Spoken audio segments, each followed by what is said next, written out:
بادشاہ نے اپنے بیٹے کے لیے ایک استاد مقرر کیا جو اسے تعلیم دیتا اور ادب سکھاتا رہا۔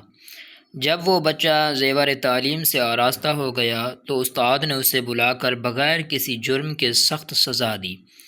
لڑکے نے اس بات کی گرہ دل میں ڈال لی۔ جب اس کا باپ مر گیا، یہ اس کی مسند پر بیٹھا تو اس نے تخت نشین ہوتے ہی استاد کو بلوایا اور پوچھا، فلاں دن بغیر قصور کے مجھے تم نے کیوں سزا دی تھی؟ استاد نے کہا، جب تو نے تعلیم میں عبور حاصل کر لیا تھا تو مجھے یقین تھا کہ ایک دن تو ضرور بادشاہ بنے گا۔